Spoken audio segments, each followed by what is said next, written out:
So, welcome back learners. This is the second session of the first day of the second batch of video conferencing sessions. And as you remember, we were discussing about the power generation scenario. And before we move further, for the benefit of the learners who might have joined late, let me introduce the experts. To my right is Mrs. Anjali Chandra. She is Director, Central Electricity Authority, and next to her Mr. V.S. Verma. He is Member, Planning, Central Electricity Authority. Mr. Verma were discussing about the power generation, different parameters and aspects of the power generation. He will continue with his discussions. Over to Mr. Verma. Good evening, learners. So we take a thread and we restart.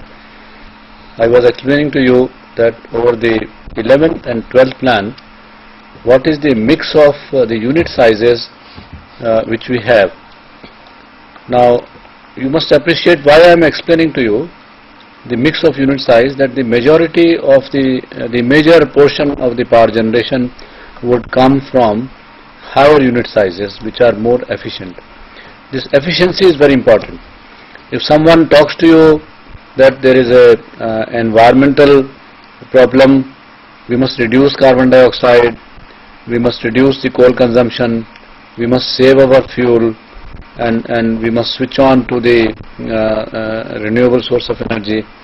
Everywhere, the reason behind it, the root cause is the efficiency is the root cause. Efficiency is the answer to everything.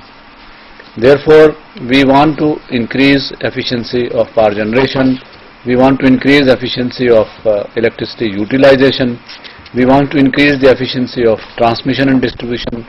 Everywhere efficiency has to be increased. So you must focus efficiency. Whatever terminology you come across, whether it is environment or it is a savings or it is a reduction of T&D losses, everything would mean increasing efficiency. So you can see that 11th and 12th plan, a major portion is coming from the coal-fired power station. This is 58,000 megawatt and 40,000 megawatt, and is also based on higher unit sizes. Now, Anjali raised a question which was partly answered. She raised a question of hydro and thermal mix, and I was explaining why we should have more hydro. I explained to you the operational philosophy and constraints of thermal generation and how the hydro comes to our rescue. Therefore, the government would mean the planners. The planners in the country today are stressing on more and more hydro generation. In the 11th plan, we had included about 16,000 megawatt of hydro, which is proposed to be increased to 30,000 megawatt of hydro in the 12th plan, and therefore our mix of generation would be a better ratio to deal with the peak demand and the off-peak demand in the country. Now, this is just a typical plan, a perspective view of thermal power plant. I mean, you should have visualization, what is the kind of equipments involved in a thermal station and how does it look like. So this is so that when suppose you are passing across in an area in the country or somewhere else, if you see a large from Rajkot, sir. Yeah, yes. Yeah, Rajkot, please ask your question. Good evening, sir. This is Dr. Rajagopal, Deputy Director. We have kept to open this center for the ACPDM students, and we have communicated also that due to this today is Vinayak Chaturthi or some other reasons, no one has turned up for the program. We are just waiting for them even up to till the program end, and tomorrow also will keep open. Hopefully, we are expecting if you can send me the list of students and their places by email, so that I can communicate again to them to participate in this program. Thank you. Over, Bharadwaj sir. Okay, thank you, Dr. Sir. Thanks for the call. And you please keep it open till the end because some may turn after attending that Ganesh Chaturthi function. Some may come to attend these lectures today also and tomorrow also, and certainly I will send you the list of the students. Thank you. Sir. Okay. I was explaining the typical perspective diagram, how a thermal power plant, coal-fired thermal power plant looks like, and you can see in the diagram, this number 1 is the coal conveyor. When we receive coal as a fuel at the site, this is conveyed. This has to be conveyed to the power plant, and this is how the conveyors. There are large belts which are moving in the power station. This is not a very detailed. This is only showing you that a coal conveyor exists. This area itself, if you broaden, if you enlarge, will be a very, very complex system of technology, and how the coal is transported. Perhaps you need to visit one of the thermal power stations and you will come to know. So how much of coal is lost on the conveyor belt? Is there any indication? There is no measurements as such, but it is estimated that about maybe 0.1 to 0.2% of the coal is lost in terms of the fine particles which cannot be collected, and that is a loss, of course. And this then coal which comes on the conveyor belt, it is pulverized coal? The coal conveyors are receiving raw coal, and this is crushed in the crushers to a size which is minus 50 mm. Each coal particle will not be larger than 50 mm. This is how the crushers are designed, and then it comes to the further grinding for pulverization in the mills. You can see number 3 item on the diagram. These are the pulverizers. Can we have the diagram? Yeah. Can we have the diagram? Yes, diagram is also showing so many equipment, but this number 3 is the pulverizer. Coal comes from number 1, it goes to the stacker. Stacker wood means, stacker is a piece of equipment, it's a very large machine. It can be used for stacking the coal in the stackyard, or it can divert the coal to the pulverizers through the conveyors. And from these pulverizing means grinding the coal into a very fine particles. This particle size is less than 15.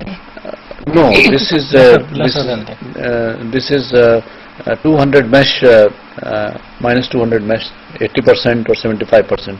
200 mesh means less than the 200 mesh number. Yes, less than 200 mesh number is 1 square inch of the mesh size will have 200 openings. And therefore that is the coal size actually. 75% to 80% should pass through this mesh. That is the coal size. And rest, if it is larger than this size, it will stay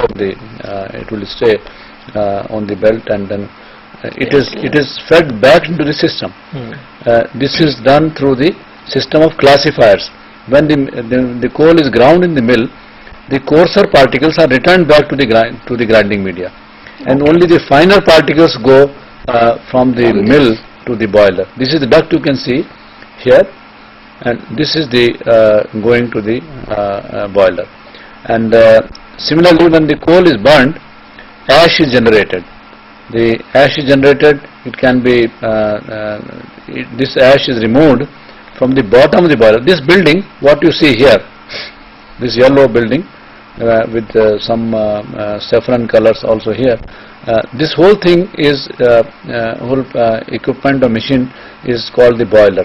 Boiler wood means this building, these pulverizers and crushers and it has other auxiliaries like fans. It uses number 6, you can see the air preheaters, electrostatic precipitators.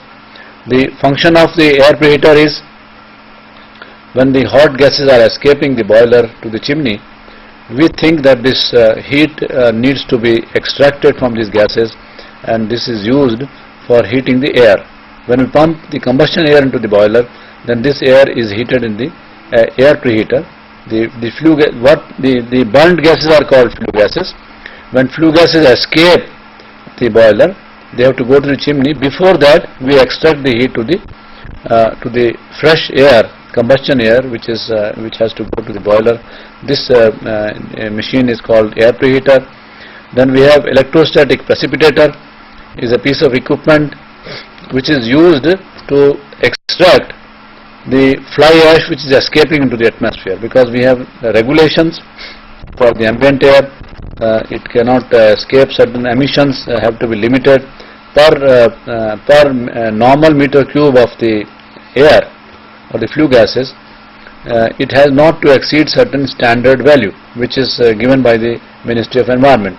Today the environment standard is 100 to 150 milligram per normal meter cube, depending on the area where the power station is located.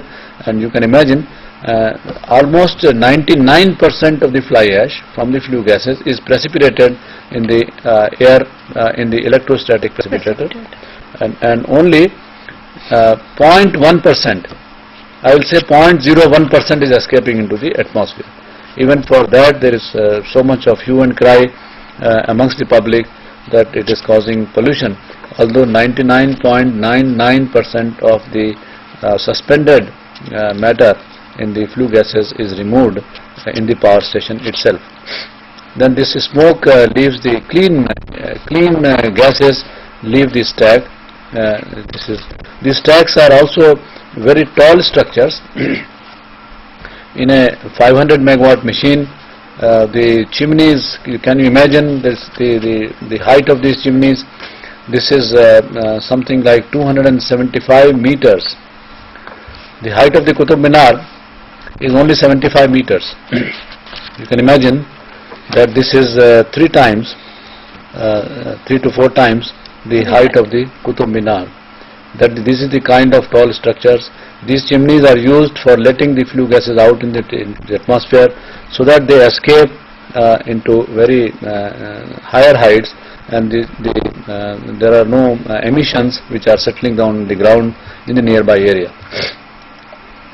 And then you can then we have, this is the boiler side. Then we have turbine. When the steam is generated into the boiler, water is taken, it is a closed cycle. By closed cycle we mean that suppose the boiler is filled up with the water, then there is a heat, coal is burnt here, steam is generated. Now this steam has to go and enter the turbine. Turbine is the machine where actually the power is generated, and from the turbine, when it rotates, this rotational force of the machine is converted into electricity in the generator, and 13 number is generator, and then from this generated electricity goes to the transformers. From the transformers it is let out to the high tension transmission lines, and then the electricity is distributed in the various parts of the country. This is how a thermal power plant looks like. So you can see the cooling towers there. So yes. The cooling, what do the cooling towers do in this? Now, madam, the water is very scarce, and therefore one thing is that we do not want to waste water. Number one. Number two, when the steam is gets into the machines, then there is an exhaust stream. This exhaust stream from the turbine go to the condensers, and we condense the steam in this piece of equipment. For condensing the steam, cooling water is required. We have to cool down. One can ask the question that why do you cool down and condense the steam? After all, we are sending back this water to the boiler, so you could as well pump the steam into the boiler. Yes, this question arises, but thermodynamically it is not physically possible to pump the steam from the lower pressure to the higher pressure, because as soon as you raise the pressure, the steam condenses. Steam has a property, water has a property. So if you try to compress the steam, it would condense. So it will become a two-phase mixture. It will become a mixture of water and steam, and it's rather not possible to pump it. Therefore, what we do, we condense the steam into a condenser, and then the condensed water through the cycle, various cycle, which has low pressure heaters, high pressure heaters, deaerator. There are so many equipments on the way before it goes to the boiler. So this cooling water in this process gets hotter.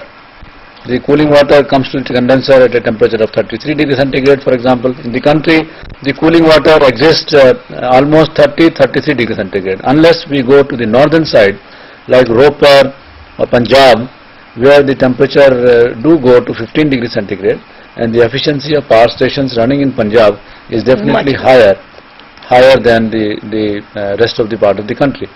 Therefore, this water gets heated up. From 30 degrees centigrade, it will come out at least 40 degrees centigrade. 10 degrees centigrade rise will be there in the steam temperature. Now we need to cool it back to 30 degrees centigrade, because we do not have a source of water. And therefore this heated water is sent to the cooling towers. This heated water goes to these structures, tall structures. These tall structures have a net of cooling tubes inside. The water is sprayed, and there is a natural draft of air which takes the latent heat, and some kind of a steam escapes into the atmosphere. And the cooling towers are actually used for cooling this cooling water, and then the cooled water from the basin of the cooling tower returns back to the system and again used. So this is again a closed cycle. We use the closed cycle on the cooling water side. We use the closed cycle on the DM water. It is called demineralized water. The water which is used in the boiler is demineralized from the consideration of precipitation of the impurities, the hardness, etc. It is a soft water with the pH as 7.0, and this is how the neutral water is circulated into the various boiler tubes. Boiler is a structure which is consisting of only tubes. It's like a big room, big hall. If you peep inside the boiler, it will look like a big conference room, and where all around you will find only tubes, and tube which carry water, which carry steam, and inside that the coal is fired through the burners, and that is how the boiler and the steam power plant looks like. This is a view of, we did not touch about the nuclear power plant, a small capacity of around 4,000 megawatt comes from the nuclear power stations, and the nuclear power stations are looking like this. There are big cooling towers. Cooling towers are used for cooling of water again. You can see the chimneys here, and these are the chimneys. These are the reactor buildings. What you see here, they are all reactor buildings, and these chimneys are actually there is no fuel burnt like coal, but chimneys are used to extract the inside ambient of the reactor, which contains some radioactive gases, there are some leakages or something, so that the clean environment is maintained inside the powerhouse. And these chimneys are also the same tall stacks. The huge water is required even in the nuclear power stations. We have this is a photograph of the Rajasthan atomic power station. Nuclear Power Corporation is the owner of this power station. And it has we have very few nuclear power stations. So, what is our policy on increasing the nuclear power in the country? We are increasing the nuclear power in the country, but then this is a slow process, because this is totally an indigenous effort. Lot of research is being done on these things. The power generation on the nuclear is moving slow, because we do not have enough nuclear fuel availability. Uranium availability in the country is very limited, and therefore to give you an idea, if the total power requirement of the country were to come from the nuclear fuel, the total uranium reserves in the country would perhaps last only 60 years. Okay, but then if we use the converted material, the used nuclear fuel is converted into uranium-233, and then it is thorium-based technology. If we bring all these things, if we bring the reprocessing of the fuel is done, then the total uranium available in the country would last 250 years.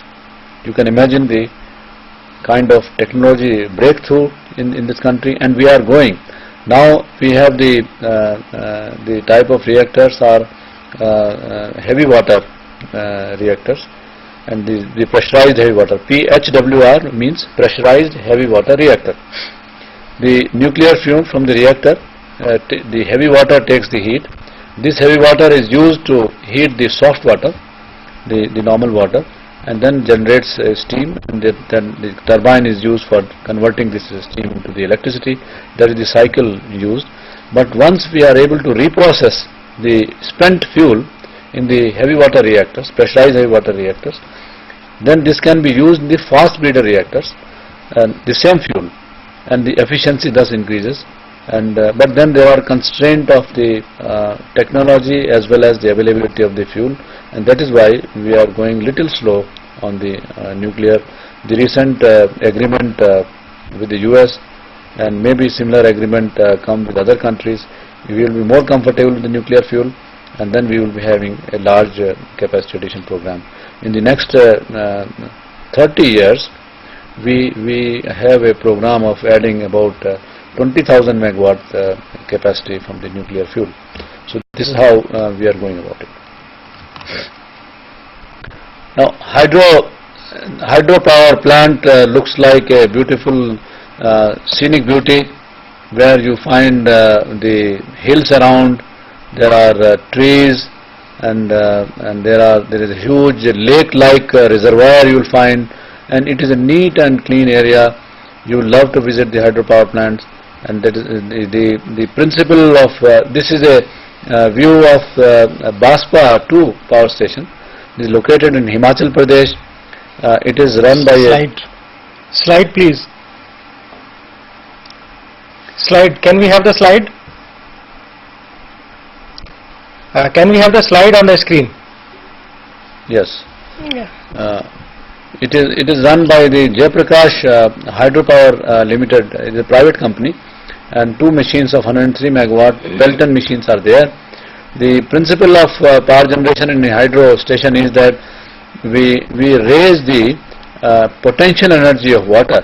Water, when it comes from the hills, it is there is a dam construction. This is the dam area, and then the level is increased. So when the potential energy is increased, this is taken through a penstock, and the machines are located somewhere at the lower level. So that much energy is available to be converted into the speed through the turbine, and again the same principle through the generator. The hydro electricity is generated, and the water is let out to the tail race, which goes again to the river, back into the river. This is how a hydro system looks like. I was explaining to you that the boiler is a very complex system of consisting of tubes, consisting of the structure, the coal storage bunkers, the pulverizers. You can see this is how the boiler looks like. This is the total. This is an elevation of a boiler. There are various tubes. The tube in the form of pendant. They are suspended tubes. The walls these are the water walls, called water walls. They are also consisting of the tubes, various tubes of a small size, 16 mm, 20 mm size tubes will be there, of thicknesses something like 1.6 mm thickness. These tubes are made of a very high material, alloy steel, which sustains very high steam temperatures of 540 degrees centigrade and very high flue gas temperatures. The flue gas temperatures are exceeding 1100 degrees centigrade in the boiler. You can imagine. And if you peep through the boiler inside, it will be the gases red hot. Everything would look like red hot, and that is how the boiler looks like. I have shown a cross-section drawing of the boiler to have an appreciation that just not a simple piece of equipment, but then everything is simple to those who would like to learn about boiler, who would like to study about the boiler, and one can of course see what is the kind of technology. Now in this picture you can see the blades, how the blades of the machine turbine looks like. Here you can see the figure is little blurred, but still you can make out this is a picture of a blade of an LP turbine, low pressure turbine.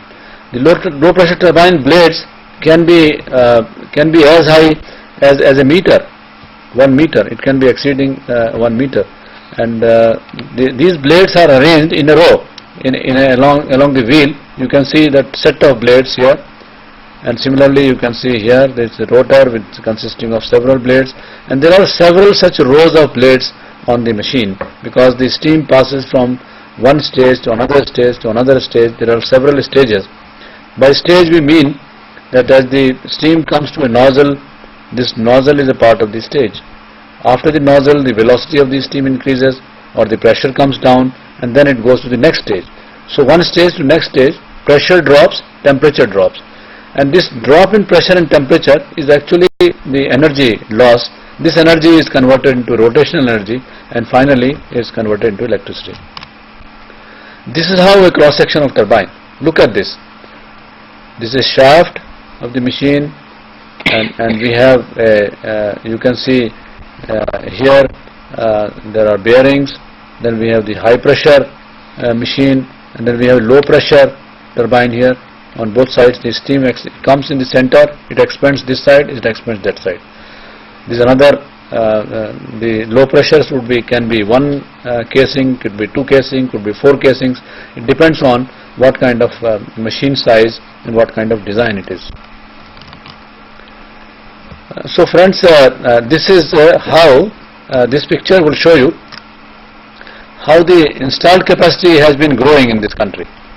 It shows a number from 1950 when India became a republic to, you can see, 1700 megawatt, and now it is 1,35,717 megawatt today. This is on 14th of September. I am giving you the very update information. 14th of September. Today is 15th. Means you are giving that data till yesterday. Till yesterday. I am giving you data till yesterday. So all this includes the thermal, hydro, nuclear, and non-renewable. This includes everything. Non-renewable sources like wind. Wind is a renewable source. It includes wind. It includes small hydro. It includes solar. It includes biomass. But they are small capacities. Out of 1,35,000, about 10,000 megawatt is the renewable part. And out of 10,000 megawatt, about 7,000 megawatt may be the wind energy. Wind energy. The rest of it is different sources. The majority comes from thermal, hydro, nuclear. These are the main source. This is a pie diagram of installed capacity. You can see nuclear is 4,000 megawatt. The hydro is 34,000 megawatt.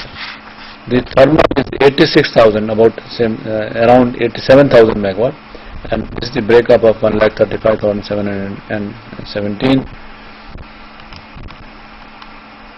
This is the growth of electricity generation. From this installed capacity megawatt, we end up into a generation of electricity which is expressed in the gigawatt hour, and I think the ordinate is not clear in this drawing properly, but you can see that on 31st of March 2007 the generation of electricity was 667 billion units. That is during 2006-07. This is 2006-07, and this is how the generation of electricity has been increasing. But our demand is much more, and the demand in the year 11-12 will be against 667. It will be 975 billion units would be the demand, and that is why such a large capacity addition program is going on. Now, we talked of efficiency in the beginning. Now, we have been learning also. I mean, since we have been proceeding, our operators have to get trained, they have to get used to the new technology areas, and since there was not indigenous manufacturing capacity available in the country, we imported the units also. We imported the units through collaboration. Even indigenous manufacture was through the collaboration, and therefore we went through a learning process. The availability of our power stations, the plant load factor. Plant load factor would mean that if there is a plant rated as say 100 megawatt unit is there, and the number of hours in a year is 8,760. So 100 megawatt into 8,760 hours should have been the generation from this unit. Then there is an outage, a planned maintenance. Normally in a year we are supposed to keep 1 month out for planned maintenance on a boiler. We must take it out for maintenance, attending to the boiler, looking into this, if there are erosions, something needs to be a replacement, etc. Other than the plant maintenance, there are outages on the unit. The machine trips on, sometimes on frequency excursions, sometimes there is a leakage in the boiler tube, sometimes there is another safety instruction from the control instrumentation and control, and therefore there are outages on the machine which are called forced outages, and they bring down the generation.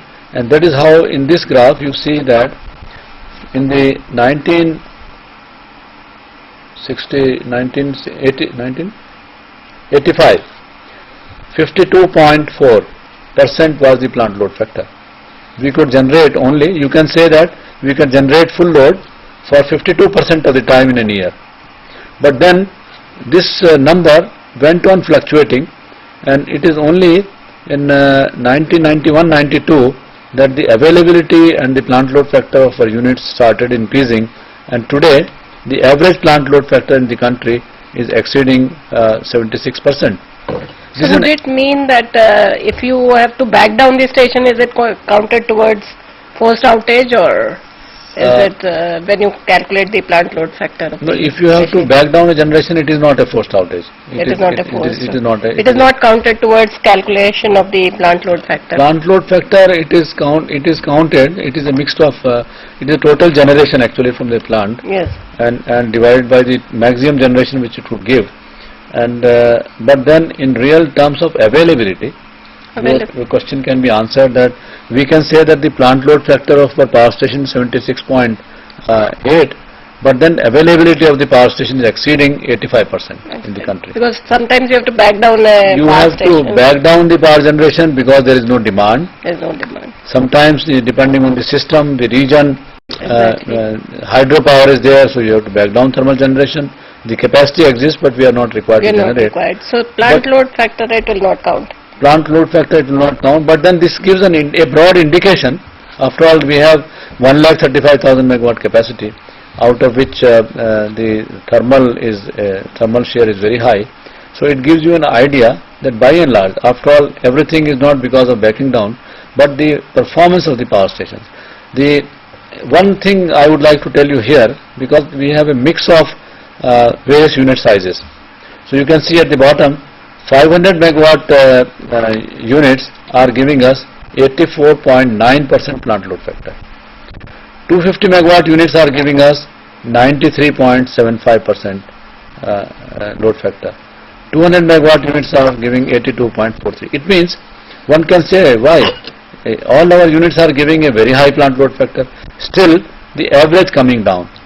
It is because about 15,000 megawatt of our capacity in the country is very old, small unit sizes. This was the state of the art technology when they were installed, but now they have become old. They need a lot of overall maintenance, lot of money is required to be spent. Their plant load factor is low, and we as a policy matter are envisaging retirement of such units. Actually, it is these units which are bringing down the average Plant load factor of the country down. Our image is coming down, was because we have to report. We think that the reporting system should also change in the country. This is another per capita electricity consumption in the country. Today, the per capita electricity consumption is 665 units, 664.8 precisely. Per person, this is the per capita consumption. Now, in the 11th plan, the Government of India's policy envisages that this per capita consumption must be increased to 1000 units. Now, this 1000 units, the increasing per capita consumption is envisaged, imagining that this country will have lot of production units being set up in the country. Industrialization will be more. The standards of living of the people would increase. There will be rural electrification in the country. The rural India will also have the fruits of the present development. They must also have refrigerators in their house, the air conditioners, washing machines, and microwave ovens, for example. I mean, all these modern gadgets must also be available to the rural India. All this together is going to increase the power consumption. Our job in the Ministry of Power and the Central Electricity Authority is that if one wants to set up an industry, the electricity must be available. Therefore, we are planning that in the 11th plan, the per capita consumption must increase to 1000 units. These 1000 units get converted into an additional capacity of 78,000 megawatt in the 11th plan, and again 82,000 megawatt in the 12th plan. Now, once we generate electricity, there is a need for transmission lines in India. You must transmit this electricity to the various parts of the country, and therefore there has to be a growth, proportional growth in the transmission line. This we have shown a growth in the 66 kilovolt and above lines, and you can see that in the year ending March 2007, the circuit kilometers, it is almost touching 40,000, 4 lakhs of circuit kilometers of the transmission lines in the country. And May I add that we have 400 kV, 220 kV, 132 kV, and at places 110 kV also as transmission lines. Yes. And the sub-transmission starts from 66 kV down to 33 kV, and the distribution voltages are at 11 kV and 0.4 kV. Yes. So this is the growth of the transmission system in the country. So this is the background. Madam Anjali has explained that the transmission lines are above 66 kV. And below 66 kV comes into sub-transmission and maybe distribution system. But then the main point here is that as the generation grows, there is no point in increasing the generation strength in the country if we cannot transmit that electricity or if we cannot utilize that electricity. Suppose today we face a power shortage in Delhi. Now if we are able to arrange power for Delhi, and if the distribution system is not capable of distributing that electricity to the people, then no point in having the electricity in the country. Therefore, it is very essential that equal importance should be given to the transmission lines, equal importance should be given to the distribution lines, so that this is the infrastructure. So the total infrastructure must be developed in consonance with the generation which we are planning. Matching transmission and distribution systems have to be built, yes, so that entire power from generation can be transmitted and then distributed to the consumers. This is very important. Yes. Now I like to make a focus. I believe that the IGNOU has earlier of their program has touched upon these aspects of transmission and distribution losses. The details of this, the intricate details of inside story of the transmission distribution losses, how these losses are occurring, how are you improving the system, was brought to the knowledge of the students. But I believe the students are different now. They are not the same student. So this is how the transmission and distribution losses in the country are varying. This distribution and transmission losses will be discussed in some of the coming sessions. In very great detail. In detail. Greater detail. Yeah. I am only giving you the idea that this idea is from the angle of that people should visualize that if we generate electricity 100 units, then 30 units of electricity is lost. One third of electricity is actually lost in the transmission distribution area. Some of this electricity is also lost in the theft of electricity, which people steal from the wires, which are naked wires are passing into the in the vicinity of their houses. So how much effort we have to do? These losses we think that must be brought down to the level of not exceeding 12 to 15%. Government has set a target that these losses must be brought down to 15%. Madam Anjali will be dealing this in a greater detail. So may I add a few lines on this? Yes. The transmission and distribution losses in other advanced countries or in other countries of the world are around 5 to 10%. And as Mr. Verma explained, we would like to bring down the losses in the first phase to 10 to 15%, considering that we are a resource constrained country, so bringing them down to 5% in the first phase may not be possible. We'll have to put in too much of resources. So we have planned a target of 10 to 15% in the first phase, and later on we can move to even lower losses in the transmission and distribution systems, and we'll discuss this in detail in the coming lectures. This is a good information that in advanced countries, in Japan, in Germany, these losses are very low, and we must bring down our losses. If not at one go, at least in a phased manner. We do have a plan. Till hitherto there was not much attention in this direction because of the policies framework existing in the country. But now there is sufficient attention of the government and the various other institutions, the state utilities, and these losses. We are in the process of bringing down these losses to the number Madam Anjali has said, between 10 to 15%. Some of these states have done very exemplary work in this direction, and they have brought down these losses to the range of 10 to 12%.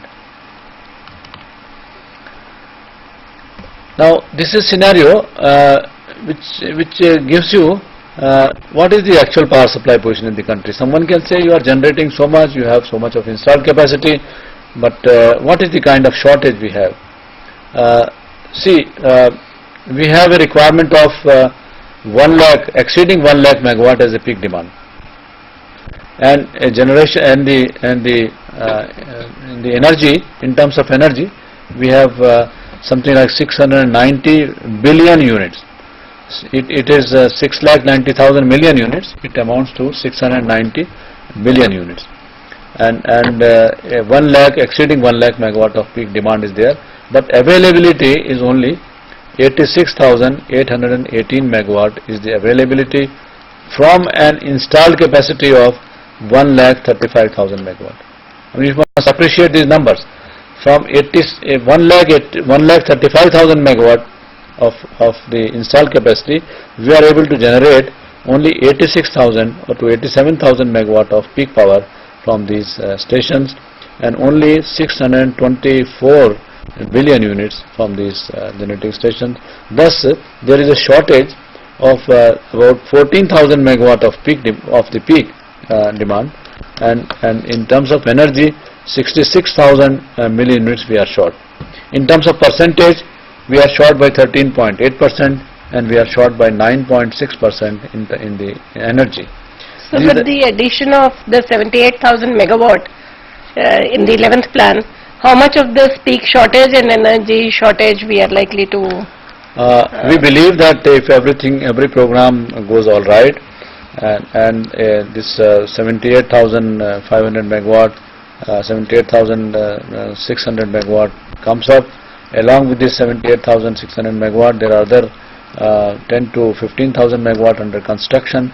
Actually, we should have added about 82,000 megawatt capacity in the 11th plan. But there are resource constraints, there are manufacturing constraints, there is a constraint of the contracting agencies, there is a constraint of the raw materials, and we came to the conclusion, and also our preparedness of adding capacity, we finalized on a number of 78,577 megawatt. Even with this number coming up, we will be surplus in capacity by 5%. We will accumulate a reserve. Yes. A reserve. You may call it a spinning reserve, or you may call it other reserve of 5%. So you can imagine, in a demand of 1,50,000 megawatt, a reserve of 5,000 megawatt will be there, and therefore power for all will be met.